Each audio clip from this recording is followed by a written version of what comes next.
Governments lie compulsively, and their lies have the ability to shape narratives and provide the basis, the erroneous basis, for certain policy measures. And the recent Pentagon document leaks by Jack Teixeira show this quite well. It is very important to understand that this heroic leak may indeed help us understand more about the Ukraine war and the racket that it is. Let's go.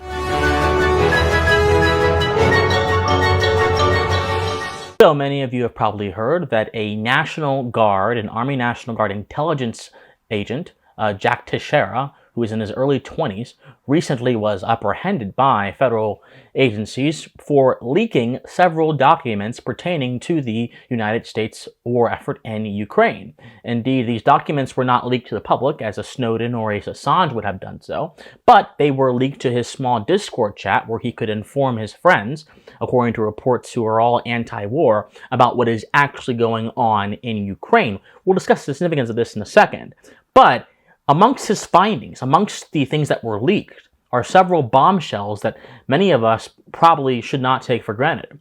Number one, the South Koreans have been spied on by American intelligence forces, and South Korea was pressured, despite their own domestic policies prohibiting the transfer of lethal weapons towards countries at war. America pressured South Korea to give weapons to Poland, because of course America's running out of weapons to give Ukraine, to fuel the Ukraine war effort.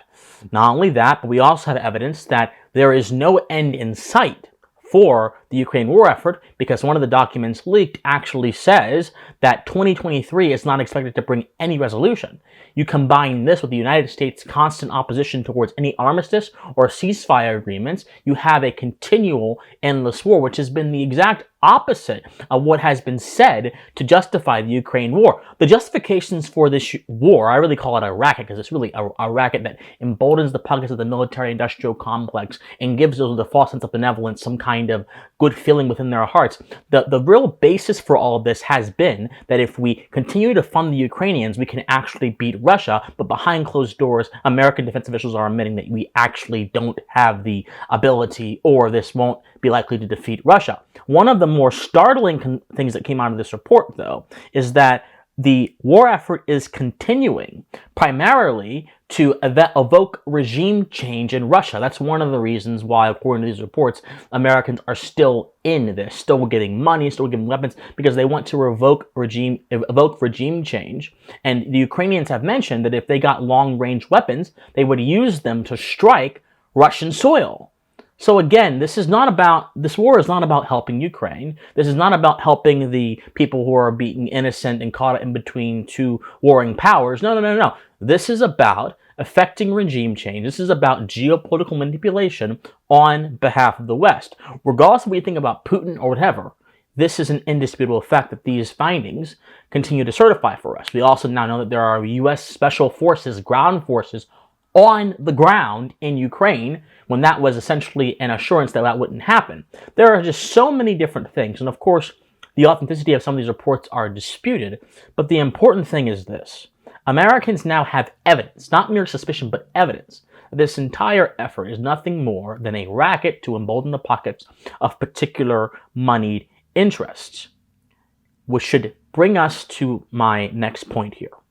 These revelations that came out, these documents, they hurt warmongers, they hurt war profiteers, they hurt so-called benevolent politicians and pro-war voices, i.e. the elite, which are in the title, who malign criticisms of U.S. involvement in Ukraine as pro-Russian, and who support continuing to supply Ukraine with an endless amount of foreign aid, billions upon billions of dollars, which ultimately goes to waste because there is no end in sight.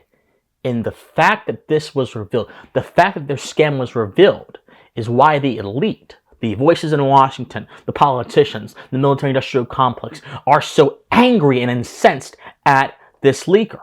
This is why the Biden administration has just announced that they're going to try to expand surveillance powers over companies like Discord to ensure that future leaks don't happen. Now, we have to understand something, my friends. For a very long time, conservatives and the right wing in general in America have been very much strictly procedural in their beliefs. What do I mean? I mean that there's been a sense that if people didn't obey the quote-unquote rule of law and they didn't obey procedure and process, they should be prosecuted regardless of what the intent of that person was. Even if someone broke a law that is unjust, the more traditionalist conservatives would say, well, you need to follow the law even if you disagree with it. Now, the important thing is this.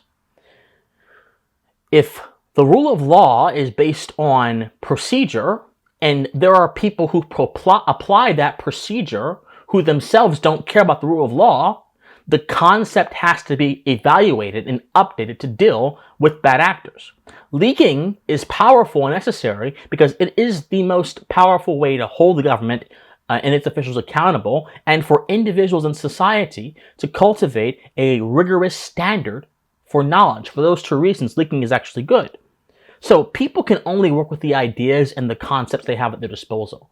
A middle-class kid in the Bronx is going to have a different set of tools at his disposal than a kid in rural Kenya. These are just two very different worlds. The amount of information one has will impact how they view the world, how they view society, and ultimately how they view politics and political measures like the war in Ukraine. Now, just having information is not enough. Highly educated people can be miseducated in certain things, which can then lead them to believing false, misleading, or erroneously strung together information, which also then leads them to make errors in reasoning. The wokeness is a good example of this. There are a lot of people who are miseducated to believe that social justice is a benevolent idea that should be presumed in all social policy, when in all reality, social justice is actually the antithesis of benevolence, which pits classes and groups of people together in this sort of Marxian conflict that doesn't ever end. But there are a lot of highly educated, miseducated people who buy into these ideas. There are a lot of highly educated people, miseducated people, that bought into Bush's lie about the war in Iraq, and despite the revelations that have come out many years later, there are some who believe we didn't do enough or we made a half measure, and therefore our involvement in that country should have still gone on. Again, I would rather have an ignorant person versus a miseducated person, because an ignorant person at least has the potential to grasp new and true ideas, whereas a miseducated person could be entirely indoctrinated in the nonsense they believe.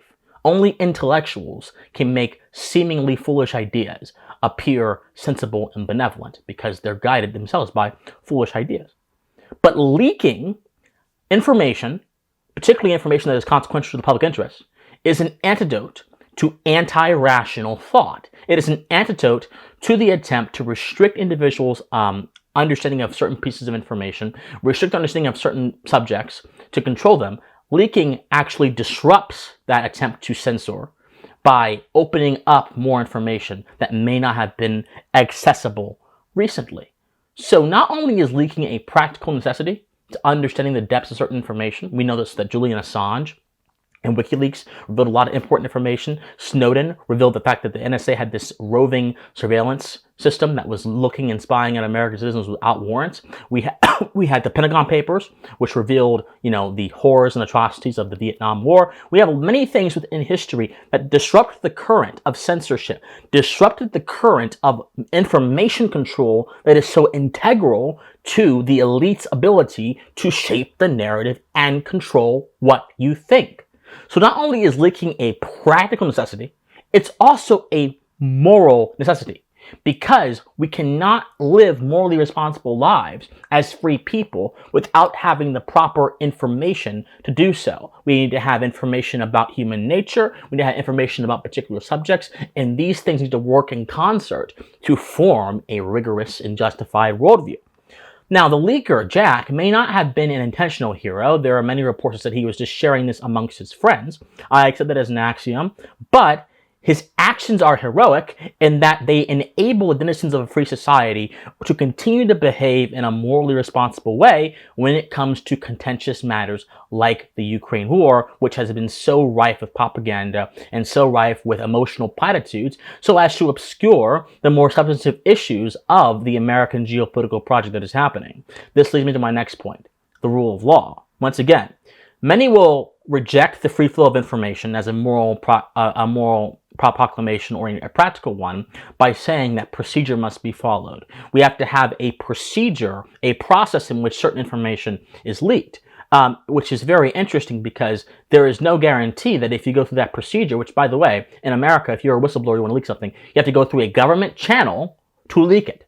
What sense does it make to go through a government channel to expose corruption or expose the misgivings of the government? It makes no sense. The elite will not eat themselves willingly.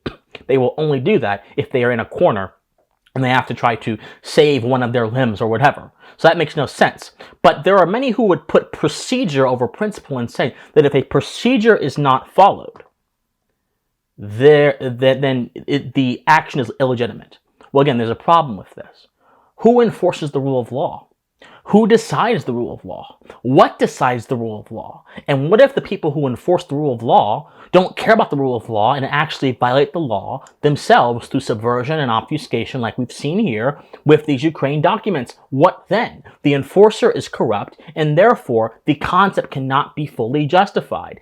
I call for the rule of just law, the rule of moral law. That is, law that is justified by underlying premises of natural law that can be verified through reason, that are objectively and universally true throughout all societies. For example, murder is wrong, stealing is wrong, cheating is wrong, lying is wrong, that kind of stuff. That's the kind of stuff that I suggest be the basis of law, because those kind of things are concrete, they're foundational, and they're not subject to the whims of some politically or moneyed interest party. And that's how we do it, and we assert the rule of just law over plainly the rule of law. And if we have to subvert the rule of law to ensure the rule of just law reigns, then so be it. Procedure and process is not principle. A procedure can be perfect, but still lead to bad conclusions. And that is why I fully reject the rule of law argument that has been used against Snowden, Assange, Jack, anyone who has decided to tell people what's going on in the government and who has decided to tap into that free flow of information to ensure that we have these moral concepts to make informed decisions about these issues. They are heroes because they are acting under the rule of just law, law higher than man.